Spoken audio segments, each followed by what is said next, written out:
Welcome to One More Thing. My name is Brett Watson, and I'm here with my good buddy, Troy Doucet, who just preached an excellent sermon. Another one out of the park, dude. Thank you, man. So I had some questions that popped up immediately in my head, or at least, I thought would make good conversation, right? Did it anger you at all? Is that what No. But point two. Okay. Jesus knew that we cannot patch up our lives externally when the problem begins internally. Yep.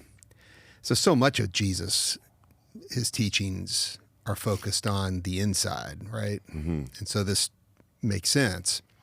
But it reminded me when you and I were talking about it last week of Carl Jung's statement that whatever remains unconscious will dictate where your life goes, and you'll call it fate. Yeah.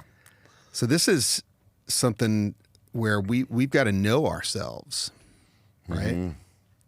So I loved when you said, when you had Jesus saying, "Great, you went through this transaction, you said your sinner's prayer or whatever, and zero transformation." Yeah. And that's something we're about here, right? Yeah. We're not here to just make transactions with God or with each other. We're here to be in relationship that transforms, right? That's right. Yeah. You left your offering. You left your sacrifice, but you kept your anger. Yeah. Yeah. That's typically how those sinners' prayers work. That's it. There is a big difference, and Jung would agree, since we're psychologically, between guilt and shame. And the church has used shame as a perpetuator of regret, needing a savior, whereas guilt is natural. Guilt, you should feel guilty. You should have a consciousness that reminds you that was wrong, that was harsh. Yeah. But shame is something completely different, Right. And so, but anyway. But why is it different, though? I think that's a good thing to clarify. Well, guilt is sort of a instinctual, natural phenomenon. Like we know. Maybe we could call it conviction. Conviction, yeah, that's a good way to state it. Yeah.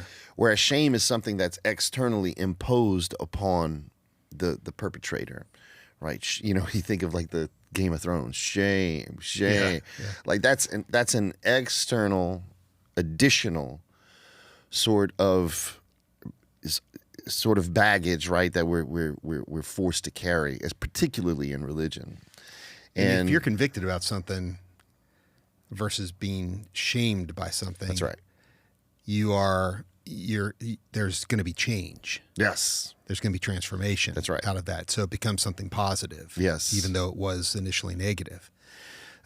Where shame doesn't lead to that, right? No. Shame is feeling unworthy. Yeah. Feeling like you've lost worth.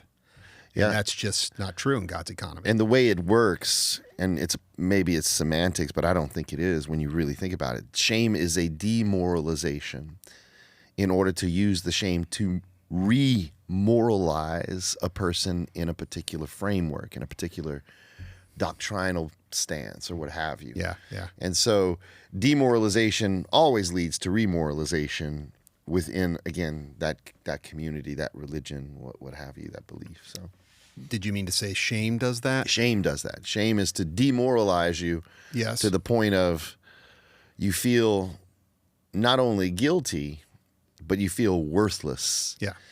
And I think for me, it's like I use my children all the time as an example. It's one thing for me to tell my son, "Hey man, that was wrong.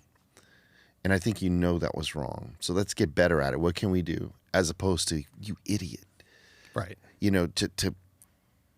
To attempt to break his spirit. Yeah. Like that's how I view shame.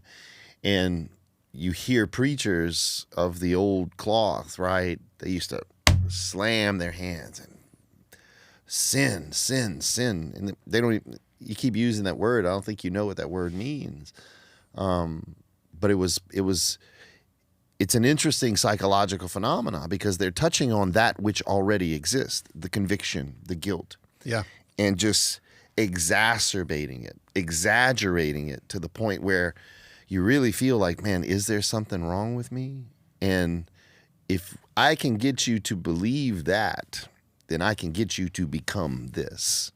And that's how the psychology of religion works, man, as what I would call unhealthy religious practice. There's nothing wrong with going to the altar and leaving a sacrifice to God, but Jesus clarifies that and goes, before you do that, go to the brother or sister that you have this argument with, this disagreement with, because the God of the altar that's at the altar will always be there, but the brother or sister you have this dispute with will not. And it's funny, man, I had a conversation with someone yesterday, and I told them something, and I think it angered them. It really got them mad. They came up to me, and they were like, I called my brother or sister, whatever, and I wanted to say, I forgive you. And they were like, forgive me for what? What did I do? And they just started it. And I said, yeah, that's not what I would have done. I don't think that's what Jesus is saying. I said, you should have called and said, will you forgive me? And then she goes, well, I didn't do it. I said, well, now you sound exactly like your brother or sister. Mm-hmm. And I said, then the wall still remains. Do you want to, that's one of the other things you said, do you want to win the battle or do you want to end the war? Yeah. And that, again, gets into self-analysis. You got to answer that question honestly with yourself. That's right. And that's a hard thing to do. Dude. But it's a good thing to do. Yeah, good stuff. Yeah, man. The other point that I wanted to point out is point 3. Jesus shows us that reconciliation is the greatest demonstration of one's transformation. Mm-hmm. The rhetorical whiz. Make it sticky. Well done. Yep. So when Jesus says, leave your sacrifice or your offering at the altar, and first, and it is important to point that out, is that a priority thing? Is it a well, let's answer that first. Is that Jesus showing God's priority, that the relationship is what matters more than whatever you bring as an offering to the altar? I think so. I think his teachings reflect that sort of prioritization of reconciliation. I mean, he says, if you don't forgive, you won't be forgiven. And now I think there's some rhetorical underlyings to that statement that I think God has already forgiven. Yeah. But for us, it's that, again, it's more of the heart issue, is that if you won't forgive, you won't be forgiven, in that you're not going to forgive yourself. At some point, it's going to come back and you're going to regret not making amends, not going, even if I was in the freaking right, I should have done everything in my power to end this instead of try to win this. And I said it, again, I used just like, it was sort of an emotional ploy to say, like, even the people I've sat by at their death beds have never said, I'm glad I held on to this anger because I'm going to die knowing I'm right. Yeah. That I was right. Yeah. No, you weren't. No, you're good. Why not just say to them, listen, I'm really looking forward to, when you die after me, when you get there and we'll all be holding hands, singing Kumbaya around the fire, and you look at me and say, you were right. Would that be better? That's right, man. That's a good way to say it, man. But it's super important, dude. But our pride, I use the idea of like the escalation of the myth of redemptive violence. Yeah. There's no getting even. There's no even. I mean, even the lex talionis was supposed to be a law of grace, an eye for an eye. In other words, if I take your eye, you can't take my head. Right. It was a means of grace. Yeah. But it never plays out that way in the human experience. Like, no, you kill 5 of our soldiers, we bomb a building. I wonder. Yeah, exactly. This is what we're watching play out in the Middle unreal, East. Yeah. And it hasn't worked, and it's not going to work. No. Yeah. It's a myth. Yeah. In the worst kind of way. G.F.W. Hegel, a great philosopher from which, like, every great philosopher comes from. Marx, Heidegger, Nietzsche, Schopenhauer. He says the one thing we learn from history is that we do not learn from history. You know, like that's so again, you cannot patch up externally what needs to be fixed internally. And the true evidence of one's transformation is the heart, right? How does the heart approach? Like I'm at the stage of my life, dude, where I don't want to be right. I want to be right in being. Yeah. And for me, that is this essence of shalom. It's peace. Mm-hmm. Peace is the absolute opposite of anger. Now, I can be angry in my peace, but it's going to be a thumos as opposed to an orge, right? Yes. It's going to be an anger that is quick to light and quick to diffuse. And then I'm going to extend grace. And usually that anger is I've been insulted or disrespected in some way. But I want to be the first to make amends. Like, what did I do? What did I show that gave you a feeling that you could treat me this way? Because this is how I felt when you called me that, or whatever the case may be. Yeah, not in a victimhood sense, but just in a genuine, I want to know. I want to know. What brought you to this? Like, what did I say to offend you in such a way? And that's the thing. Like, even with the play yesterday, I mean, again, it was, we're up there, and when we preach, it is what I call the performance of truth, right? There is a performative element to it. Like I'm impassioned, but I don't remember any of it, dude. That's why I go back and watch the sermon, because I'm in the spirit, like literally and figuratively speaking. So even the play yesterday, where I got really angry about people being angry about a hat, someone wearing a hat in church, or wearing flip-flops instead of dressy shoes, or I had a hole in my jeans. And then I stopped and went, oh, sorry, I got angry about that. You know, dude, the crowd just lost it. Yeah. But it's this rhetorical play of, and this linguistic play of, see, even I can be impassioned, angry, but look how quick it came and quick it went. So I gave them a thumos. Thumos, right? That's we have to show that if we are awakened to the truth of who we are in God, then our life is going to reflect that. It's going to demonstrate that. Whereas if I've only accepted intellectually through some sort of intellectual assent, right, then my life will be very sparse in the demonstration of that transformation. Yeah. And Jesus shows us the way we know it is what comes before I get to see Brett's life in action.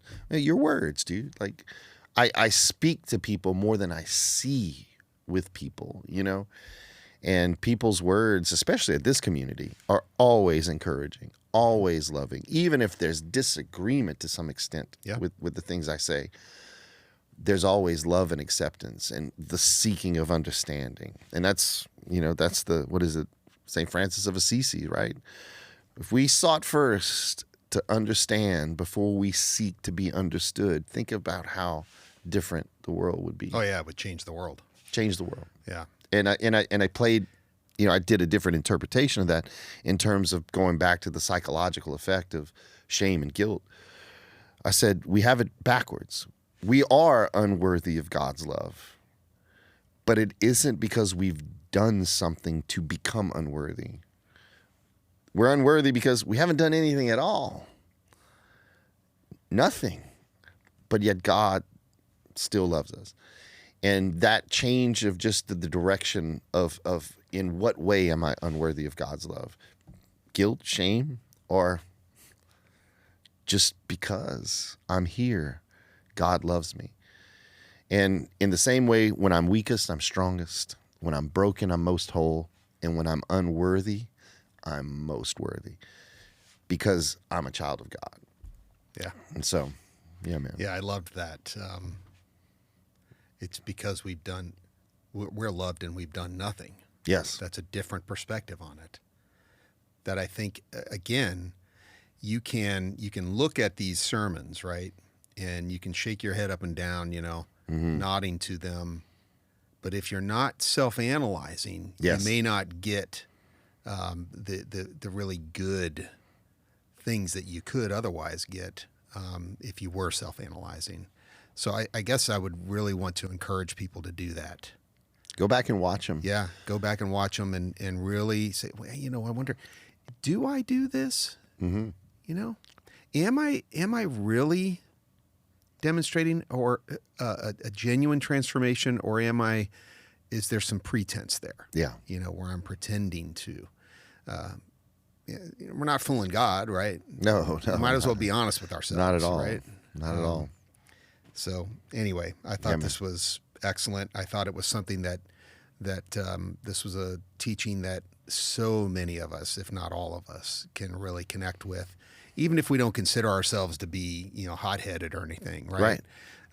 We all have things that can trigger us that way. Yeah. Harkening back Yeah. to another series, but I see certain bumper stickers. Yes. And it just triggers me. It triggers me. Yeah, I see that. It's so, you think you're enlightened, and then all of a sudden you see a bumper sticker. And so, yeah, it's good to self-analyze, and then from there you can expect more transformation. But if you're not willing to look at yourself, what are you going to see? Yeah, what reflection. are you going to see that needs to change? Yeah, reflection, contemplation. Yeah, man, those things are. And find the place. I mean, I would find the place where you're able to do that, and it can't be in the midst of busyness and the chaotic, dailiness of life. I mean, that's why I'm at the beach, man. I get made fun of a lot, but bro, that's where I encounter like God's presence in its full manifest form, where I'm able to reflect and contemplate and think clearly. Whereas opposed to if I'm at, a restaurant, it's a little bit busy around me, and so, but people just need to find their it's a place of less distraction. That's it. Yeah. And you'll be amazed at what God will do in those seconds and minutes and hours that you do that. Yeah. Not easy. That's why the church is always called it discipline. That's it. But definitely worth the while. Yeah, man. Well, thanks for another great one. Appreciate you, man. Thank Love you.